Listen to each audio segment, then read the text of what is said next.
नमस्कार दोस्तों, आपका हमारे YouTube channel learning non stop पर आपका हार्दिक स्वागत है। अगर आप नए हो तो चैनल को सब्सक्राइब करना ना भूलें। आज हम रीजनिंग का एक महत्वपूर्ण टॉपिक तर्क एवं निर्णय एनालिसिस एंड जजमेंट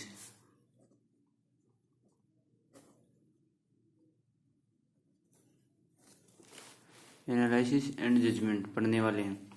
इसमें टोटल 5 रूल होंगे।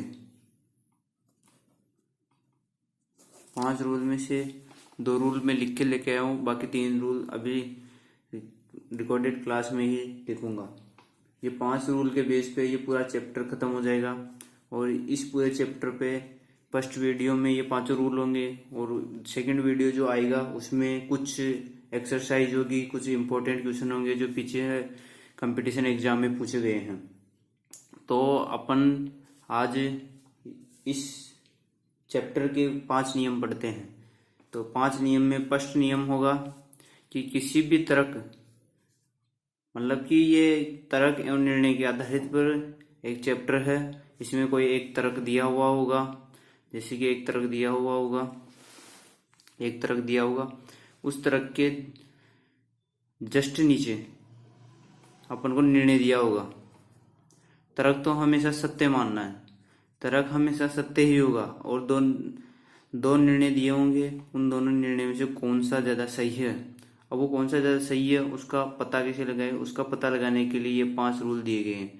इन 5 रूलों में से उस रूल में नियम फॉलो करके अगर कोई नियम अच्छे से मजबूत तर्क फॉलो कर रहा है तो वही ऑप्शन अपना करेक्ट आंसर होगा। तो अपन 5 रूल पहले अध्ययन करते हैं, उसके बाद क्वेश्चन देखेंगे। आज की इस क्लास में हम 5 रूल पढ़ने वाले हैं, बाकी क्वेश्चन कल वाली क्लास में देखेंगे। तो 5 रूल में फर्स्ट रूल देखते हैं कि किसी भी तर्क का उत्तर हाँ और नहीं को देखकर नहीं दिया जाना है। माना कि कोई तर्क दे दिया और उसका निर्णय दे दिया। अब तर्क कैसा है, सही है या गलत है, इसका उत्तर हाँ या नहीं में नहीं देना है। हाँ आया आंसर तो हाँ है तो क्यों है उसका कारण जरूर बताना है, और नहीं है तो क्यों नहीं है उसका भी कारण बताना है, तभी वो तर्क मजबूत पक्ष में जाएगा। जैसे कि किसी भी तर्क का उत्तर हाँ और नहीं को देखकर नहीं दिया जाता है। हाँ का और नहीं का कारण देखकर हमेशा उत्तर दिया जाएगा। कारण जरूर देखना, अपन को कारण देखेंगे तो वही तर्क या वही निर्णय ऑप्शन का वही करेक्ट आंसर होगा। अब सेकंड रूल पढ़ते हैं।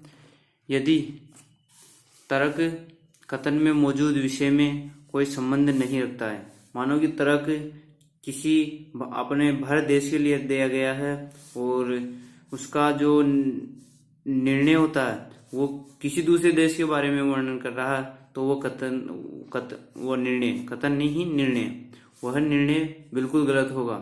मतलब कि अपन को जिस विषय के बारे में तर्क दिया गया है उसी से रिलेटेड निर्णय होना चाहिए, तो वह तर्क का ऑप्शन निर्णय बिल्कुल सही होगा।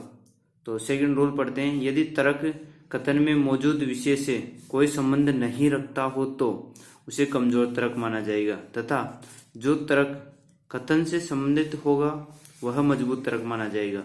यही बात मैंने समझा दी है कि जो तर्क से रिलेटेड होगा वह निर्णय मजबूत होगा, जो तर्क से रिलेटेड नहीं होगा वह निर्णय मजबूत नहीं होगा। तो 2 नियम तो समझ में आए गए होंगे, इनको नोट डाउन करना है। अपन थर्ड नियम देखते हैं। तीसरा नियम होगा कि यदि तर्क हमारे देश के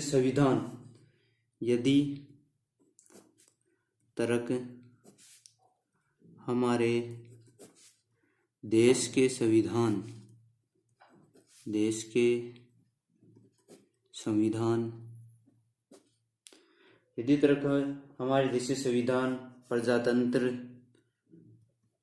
प्रजातंत्र कानून व्यवस्था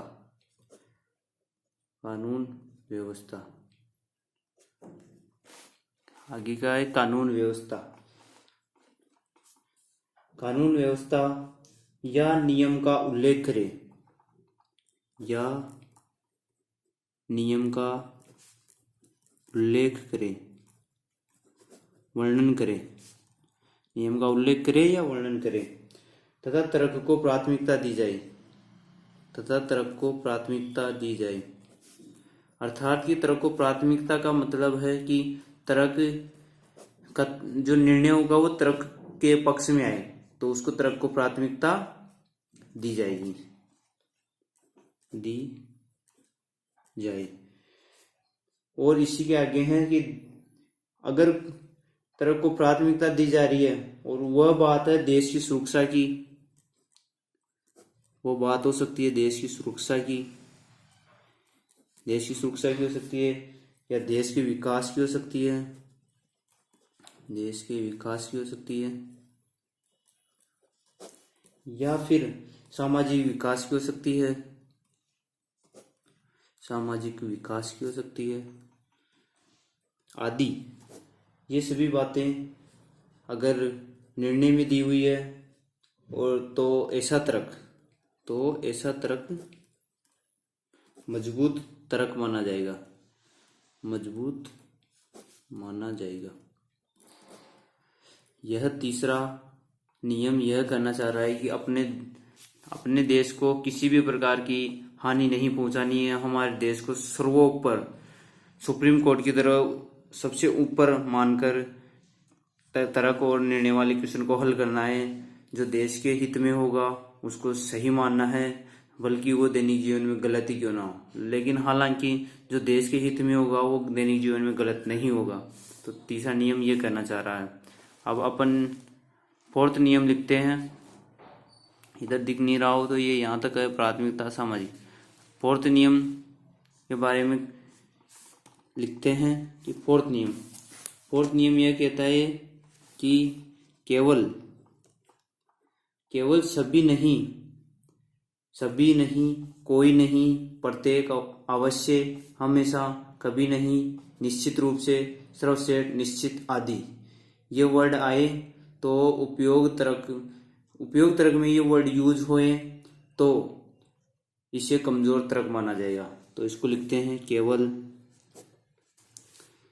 सभी, ये जो वर्ड लिख रहे हैं ये केवल, सभी, नहीं, कोई नहीं, इन वर्डों को एक बार माइंड में सेट कर लेना है ताकि भूले नहीं। ये वर्ड अगर किसी तरह के तर्क तो हमेशा सत्य ही होगा, निर्णय में मिल जाए तो वह निर्णय मजबूत नहीं होगा। कोई नहीं, प्रत्येक, अवश्य, हमेशा,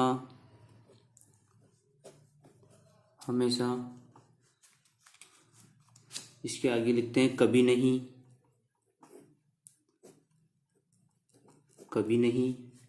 निश्चित रूप से,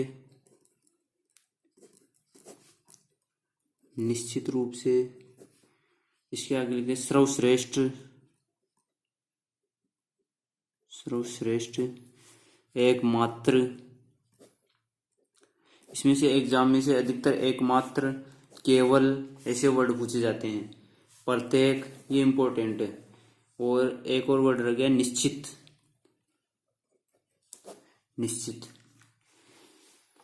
आदि। ये उपयुक्त वर्ड, ये उपयुक्त शब्दों का प्रयोग तर्क में किया जाता है,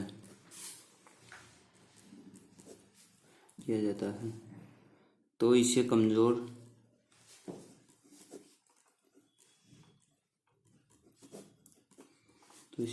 माना जाएगा। आप इसको नोट डाउन कर लेना। ओनली 5 नियम है जो आपकी जिंदगी बदल देंगे। इससे चैप्टर से 3 से 4 क्वेश्चन लगभग एसएससी, बैंक पीओ, राजस्थान की भर्तियां हुई उनमें क्वेश्चन पूछा जाता है। तो इसमें फोर्थ नियम हो गया कि ये वर्ड आगे केवल, जैसे अपने अहंकार को दर्शाते हैं, केवल, एकमात्र, यही तरीका, ऐसे क्वेश्चन आते हैं तो वो तर्क कमजोर माना जाएगा। तो इससे जो दूसरा तर्क होगा वो अगर मजबूत पक्ष का होगा तो वो सही होगा। तो चौथा नियम आई होप समझ में आ ही गया होगा। पांचवा नियम लिखते हैं, पांचवा प्लस लास्ट नियम, पांचवा नियम लिखते हैं। पांचवा, यदि तर्क में किसी का अनुसरण हो, यदि तर्क में किसी का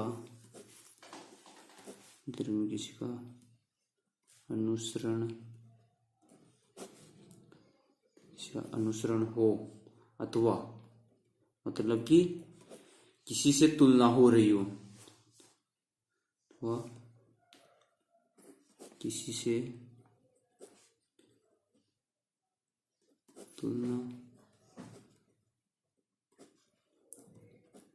तुलना हो रही हो, तथा यदि व्यर्थ की बात हो, तथा तर्क में व्यर्थ की बात हो,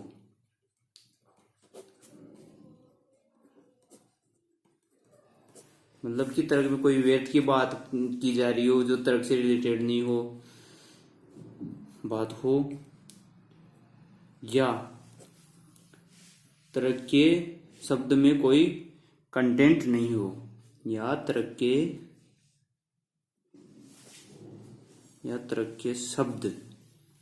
शब्द में कोई कंटेंट नहीं हो। जो तर्क दिया होगा अगर वो उसके शब्द जो होगा उसमें कोई कंटेंट नहीं होगा तो ऐसे तर्क को कमजोर माना जाएगा। तो ऐसे तर्क को कमजोर माना जाएगा।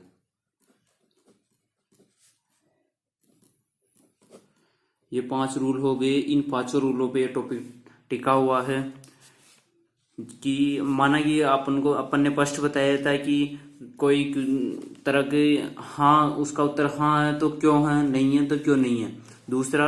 दूसरा और नियम था कि अगर कोई मौजूदा विषय में कोई संबंध नहीं रखता हो और तो उसे तर्क को कमजोर माना जाएगा, और तर्क कथन से संबंधित होगा तो उसको मजबूत तर्क माना जाएगा।